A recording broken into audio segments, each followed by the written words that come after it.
My dad took me and Christian to see Rodney Dangerfield at Radio City. And I don't know how they allowed me in there, but I was sleeping on my dad's lap by the end of it. It's true.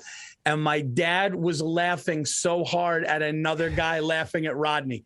So he said Rodney was killing so hard that the guy would laugh so hard at a joke and then try to catch his breath to get the next joke, but like couldn't. And my dad was in the balcony at Radio City watching this guy. And my dad still says, as great as the show was, that guy laughing at him made his night. Yeah. Like watching somebody cry laughing, like watching somebody truly cry. One that I remember that I laugh at, Patrice O'Neal, rest his soul, when that guy was in Opie and Anthony and they were saying stuff and he would make his dick go the up and down game. Yeah, the up and down game. He said something about the Mets and his dick would just go up and then go, dude. When Patrice started fucking he started out like a police siren. And he just had to walk out. When I watched that laugh, I literally almost started to hysterical laugh. When you catch one like that, it's incredible. Oh, yeah. It's like a laugh like that is incredible. I know you said you had one at a funeral. I had one. My buddy's dad died, and it was pouring down raining. So they had one of those stupid Home Depot little fucking force things with the tent top. And there was just too many people because the guy was so beloved. So we was standing there and there was no way to get underneath it. So we were, getting rained on. And my buddy was just inside of it. And for some reason, the rain was coming down so hard, it created like this river. And it was just missing my buddy's coat. And in the middle of them, like lowering him into the ground, my buddy just was standing there to break the tension and the sadness, reached up and just grabbed it and leaned it over. So when my buddy had it wasn't like suede. It was just that faux whatever horseshit, like Letterman jacket, and then the fake leather sleeves. He had a jacket like that on. Okay, yeah. And it went down his fucking back. And we started laughing because it broke the tension. And then we were also like, oh my God, we're laughing at a funeral. So I just remember looking away and seeing one of the guys that was driving the casket, one of those fucking guys, was just standing there looking at us like, what the fuck? Yeah, I had one of those. I had another one time, long time ago. I was hanging out with a buddy of mine. He was he like always looked up when he fucking talked, like he really fucking insecure, like, hey man, like, what's going on?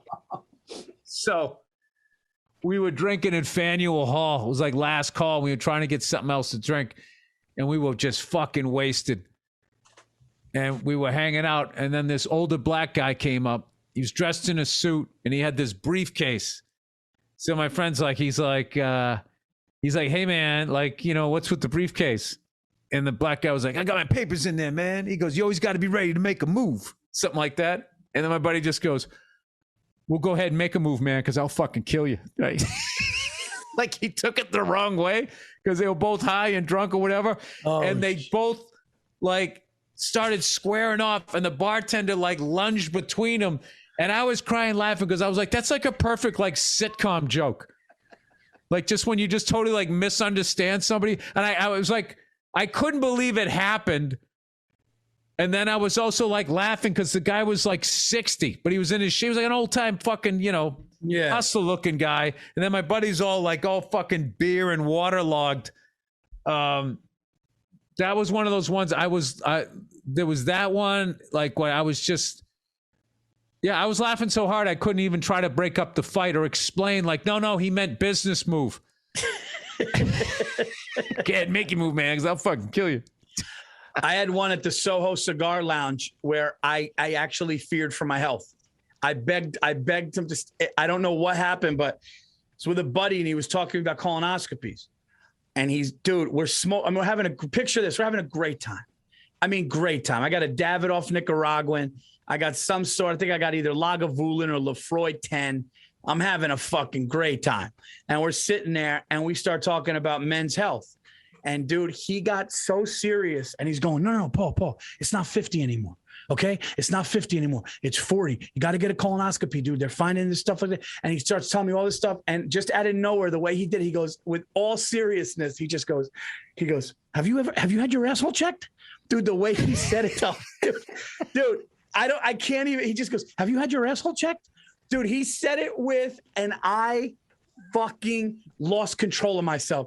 I said the sincerity of that, and then he starts laughing. I'm holding my stomach, and then when it just comes on, I'm holding, because he's talking about, have you had your asshole checked, dude? And I go, no, I don't. Well, I'm just going, stop, and I could not breathe, and people were just looking at our booth. I'm pounding it. It was, I just lost control of myself. Dude, I had one with you that time when we were doing that gig in Maine. And that guy came out, and we thought he was dressed as Elvis. We thought he was a fat Elvis, and it turned out he was just dressed as Wolverine, and he was just fat, so he's more of a fat Wolverine. Yeah. So he came out, and he was talking to us about whatever the fuck he was dressed up as, and in the middle of talking, this guy just fucking rips a fart. Like as he was talking to us, like it was nothing. And I remember you were talking to him when he ripped a fart, and I just turned away and just like without trying to move my head or anything, just was fucking like dying laughing. It went from us thinking this is going to be a cool hang and this guy's hilarious to he was smoking a shitty cigar. He was fat, out of shape. He was a slob who was farting, and we wanted nothing. Yeah, he wasn't Elvis. He was Wolverine. It was horrible. I learned that night the difference between Wolverine and fat Elvis is just, about 40 pounds. But he didn't even conceal that fart. He didn't even try to. I'd never seen a guy. Dude, it was fucking gangster. He just was like, he had to, and he let it go, and he didn't give a fuck if we heard it, and he didn't even break his. It was like watching Steve Grogan when the middle linebacker was coming up, and he just waited till the last second before he let it go. He just didn't give a fuck. Just standing with the train coming right at you. Yeah. Oh shit, man. That guy was fucking, he was a mess. I remember the woman he was with. I remember that. It was like some Halloween party. It was brutal. Yeah, no, it was bad. The whole thing was, you saw it was just a group of people that never had a chance. It was they just never did. The kind of people, even if they hit the lottery, like within 18 months, they'd be broke again and somebody would be murdered. Like they didn't have a chance. They never had that's one of the saddest fucking things when you do the road as a comedian. Like the first 4 years of your career, you are performing generally speaking, you are performing in places where people never had a fucking chance. Oh my God, man. And if you can somehow get through the depression of that, you have a chance to get to a funny bone or something. But I mean, there was just like, there were fucking people, dude. No. I remember, oh my God, I remember a long time ago, I was fucking, I was dating this chick and she sang in this cover band. It's I can't remember, so fucking long ago. And afterwards we were sitting at the table. It was around the holidays. And that song, Grandma Got Run Over by a Reindeer, came on. Mm-hmm. And the whole table of people, not her band, just the fans of the band were all singing it, cracking up laughing like they thought it was the funniest thing ever. And I was just looking at them, and I was looking at their dirty, all white Reebok sneakers. And I just saw all of them. I was just like, I wasn't judging them. I was just this crushing depression just washed all over me. I was just like, these people are going to have kids and they're never going to have a chance. Like this is before American Idol, Paul. There was like no way out of this. The visual of you watching them sing the song, like at the intensity and hysteria that they were in during it is amazing. Oh, dude, it was like, these were people that lived in trailer parks, man. And it's just like, people don't understand. I don't think people understand that level of poverty. Where they do a lot of stuff about inner cities, like non-white people, but white people that live in trailer parks, generally speaking, are just laughed at. So there's not even any empathy for them. And I just remember I had like empathy. I was just looking at them And I was hearing the smokers cough, and I was seeing the boils on their faces. I mean, they literally looked like they were from another. They were so broke, they looked like they were from another century. Oh, dude. Grandma got run over by a reindeer. And they would laugh every time it came around. And I was just like, oh my God. And then they were looking at me, and I wasn't laughing, and they could see me taking in what their world was. And I was only like Donnie Brasco. I had to like fucking fake like, it's always funny. Oh, dude, it was like, it was literally like the electric slide was the most exciting thing that happened to any of their families for generations. I mean, it was just fucking, I don't think that was one of the most depressed I'd ever been. I'd ever been. Like, I was just like, there's no reason why in a first world country people should have to live like this. Whatever books they were given in high school need to be updated. It's tough. This song should not bring this level of fucking humor and joy to these people. That's what's making me like, no, man. And it's not judging. Like, I'm not trying to judge, but I had restless leg syndrome. I was just fucking sitting there like, I got to get the fuck out of here. No, man. I just wanted to it's brutal. I want to do the Irish goodbye to the relationship too. I just want to be like, hang on a second. I have to go to the bathroom. And I just wanted to get in my car and drive out of Maine back to where I was living. No, dude. I remember I went to this place once, and it was so brutal that, like, the people in the band were cool.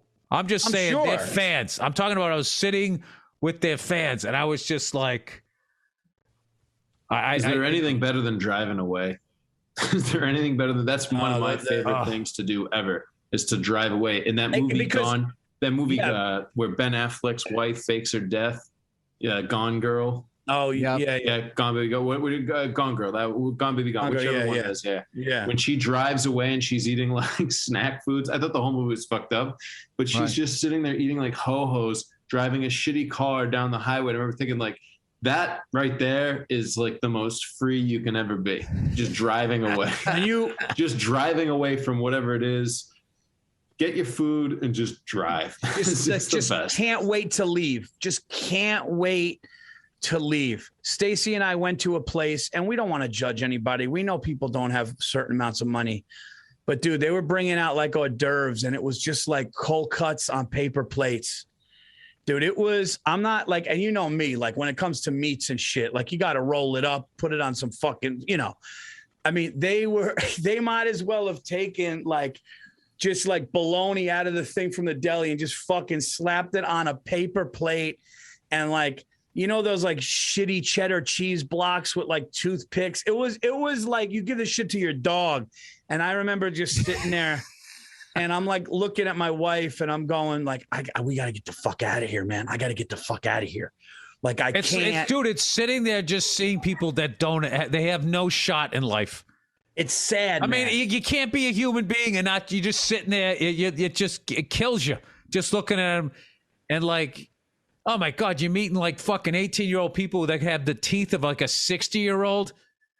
Fucking sitting there with a cigarette dangling out of the mouth because they don't know any better. It's just like how do you end this cycle? Yeah. It's the conversations are brutal. It's just, and then they start picking up on you looking at them like that. Then you got to quickly be like, oh, yeah, no. Try to play it off.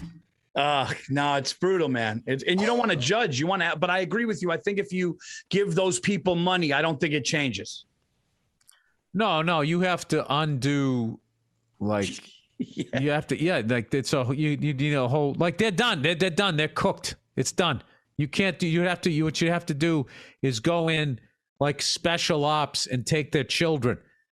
Which why would you do that? But that's the only way to break that cycle because those people. With that cloud hanging over them, are then going to teach those kids. There's no, and every once in a while, there's like the person that fucking makes it out of there. You know what I mean? And I don't know how they do it. I don't know how the fuck they do it. Like, wow, dude, that really just brought back like some fucking memories of some one-nighters I did in like New Hampshire, Maine, upstate New York, middle of this country, dude, just like in the middle of fucking nowhere. The places where like they dump the nuclear waste and these people say we don't want it here and they just don't have the money to fight it. And these, you know, you go, yeah, you're doing stand up in a city where like a state where like the fucking life expectancy is like 48 years old. You know, like Ben Franklin lived longer than half of these fucking people. And what's sad too is you see their parents. You see a little boy or girl that's 4 or 5. You see their parents, and you're like, "You're fucked, dude." I went to this fucking like that's white trash. We got to get off this subject. I think we're killing people here. I saw this one kid. He was like 4. He had like wild hair. He was running around, and me and my buddy joked. It was like, "Dude, who's gonna put that kid in a fucking cage?" Now, seeing people without a chance, dude, is just it's the most depressing thing you could ever fucking see. And then you try to. Like how you can do it, how you can stop it, dude. It's literally like, it's like a fucking fan blade. You try to stick your hand in, you're going to lose your hand. You just got to like, if I could just save one.